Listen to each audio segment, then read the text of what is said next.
Ayan, so magandang araw mga kababayan, and this is Divine PH, at ngayong araw hindi po siya totally good news, no? Actually, nakakapanlumo marinig yung mga gantong bagay on social, kumbaga nabobroadcast siya sa buong Pilipinas. Ang nangyayari kasi na pagtatawanan naman tayo na bakit may Vice President tayong may problema sa pag-iisip. So, nag-start po yan doon sa Quadcom hearing kung saan umattend itong si Attorney Lopez na Chief of Staff ni Sara Duterte.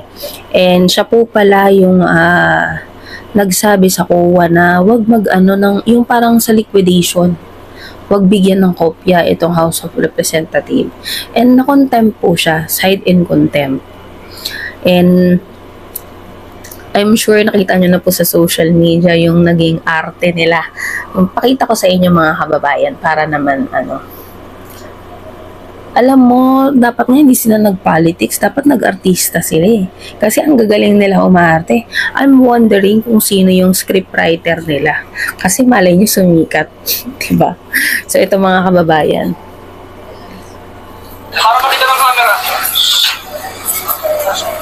Para daw makita ng camera si Sara, pinalipat. O, diba? Ang galing, may director sila eh.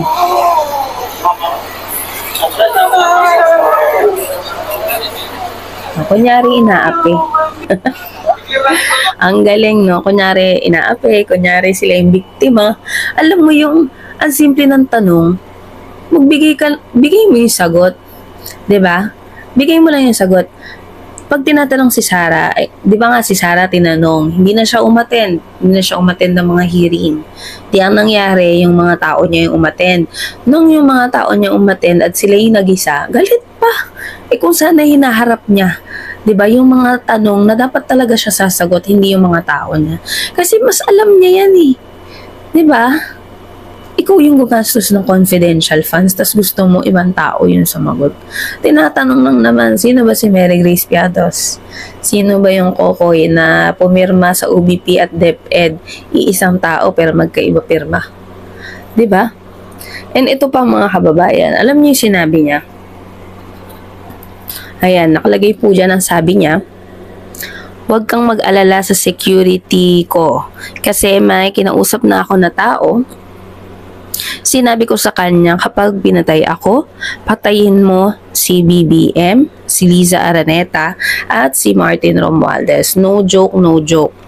Nagbilin na ako. Pag namatay ako, huwag kang tumigil ha, hanggang hindi mo mapatay sila. And he said yes. Grabe. Vice President ka? Paano pa kung naging presidente ka? Baka mag-tantrums ka lang dyan or may nakasagutan ka lang foreign leaders, maghamon ka na ng gera. Diba? Vice President ka pa lang, ganito na yung pinapakita mong asal. Dapat sa mga gantong klaseng leader, hindi na nagkakaroon ng chance na maupo at mamuno. Kasi ang totoong namumuno, ang totoong leader, hindi ganyan ang asal. Ini-expect mo talaga na may magtatangka sa'yo. Grabe nga yung pagwawala mo, walang pakialam sa'yo eh. Si President Bongbong Marcos at si F. Elisa eh. Kahit si Speaker Martin eh. Walang pakialam sa'yo. Sinabihan ka lang, nasagutin mo, harapin mo yung mga tanong. Hindi mo magawa. Tapos nag-aamok ka pa, nag-feeling ka pang matapang. Natatawa pa ako mga kababayan kasi sabi ng ibang mga supporter nila, ng mga dilis na wala na ring utak. Tama lang daw yung sinabi ni Sara Duterte. Kasi daw, pinagkakaisahan daw si Sara. Pinagkakaisahan ba yun, tinatanong lang kung saan napunta yung confidential funds? Natural, last year hindi mo sinagot, ngayon hindi mo rin sinagot. Iwas ka ng iwas.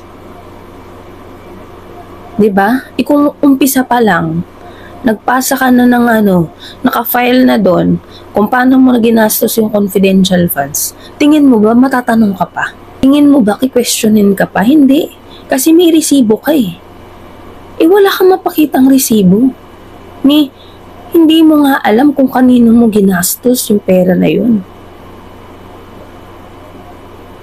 Sa bagay, nung mayor ka pa lang, sugapa ka na sa confidential funds eh.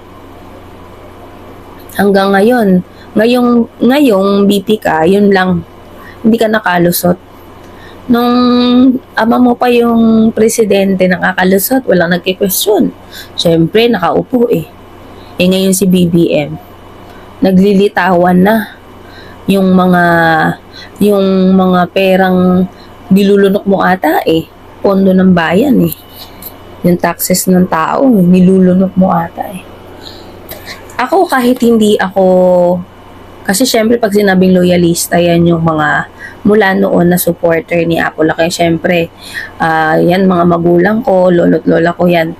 Sila yung mga tatawag ko loyalista. Pag nakalaman na naman to ng mga loyalista, manggagalaiti na naman kay Sara Duterte.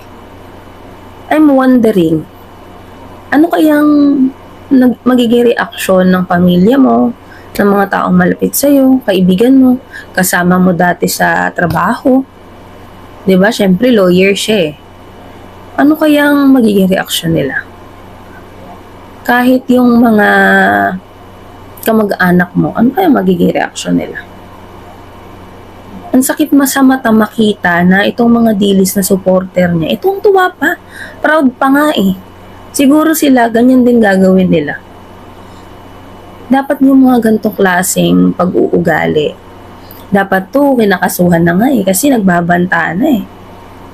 Diba? Eh for sure, pag ito kinasuhan, baka sabihin, kasi diba sabi niya, wala siyang problema sa pag-iisip, eh baka once na kinasuhan to, gawing reason yan. Stress, depress, kaya nasasabi, maniwala ako. So ito nga po, nag-komento yung ilan sa mga politiko, no. Ito sabi po ni Attorney Leila de Lima, what to do with a BP who openly threatens murder on a sitting president and his wife in a mega meltdown.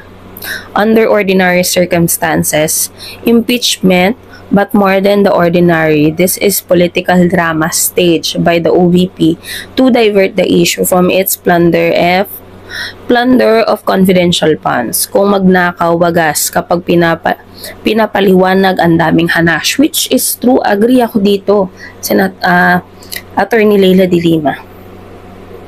Pag tinanong mo, nagwawala, gumagawa ng eksena, gumagawa ng script, para may divert yung issue, para makalimutan na, oh, may confidential funds kang kailangan mo magbigay, magpasa ng mga dokumento. Diba?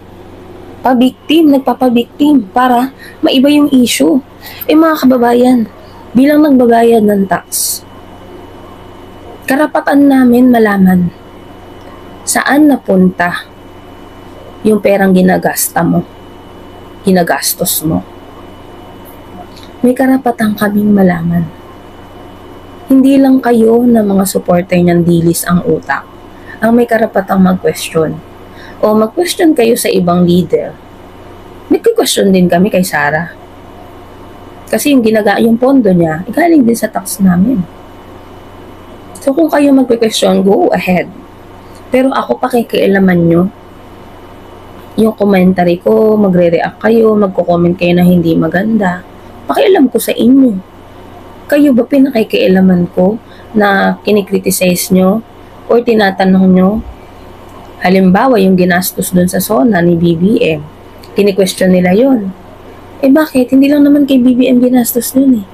Lahat ng mga nakadeploy, included po dun sa ginastos na yun.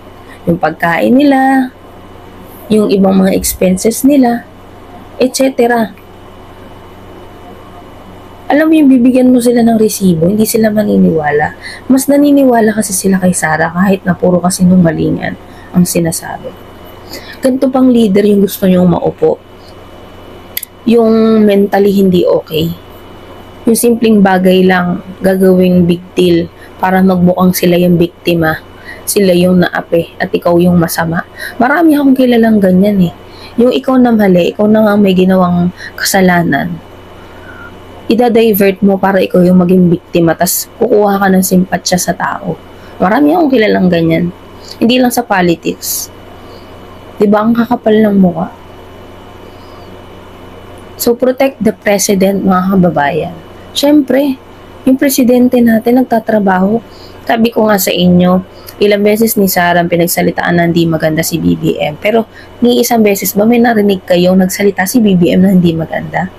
Kahit sa mga previews ng mga politicians na nakatunggali niya, kailan nyo narinig si BBM nagsalita ng hindi maganda? Never. Dahil hindi siya masama kagaya ninyo. Kaya we must protect the president, protect PBBM. Protektahan po natin ang presidente ng Pilipinas. Dahil ano na lang mangyayari sa Pilipinas pag isang Duterte na naman ang maupo. Baka lalong maging worse ang Pilipinas. Kaya let's protect President Bongbong Marcos, let's protect First Lady Lisa Marcos, and let's protect Speaker Martin Romualdez. So yun lang mga kababayan, huwag na tayong magpapauto sa mga ganyang klaseng politiko. Kung dyan pa lang makikita mo na naggrabe man-threat, mag-threat, no? Magbitiw ng mga ganyang salita. Itong leader na to, wala na tong karapatan pang maupo sa mas higher position like president. Diba? So we must protect President Bongbong Marcos, First Lady Lisa, and Speaker Martin Romualdez. So yun lang mga kababayan, and maraming salamat po sa inyo lahat.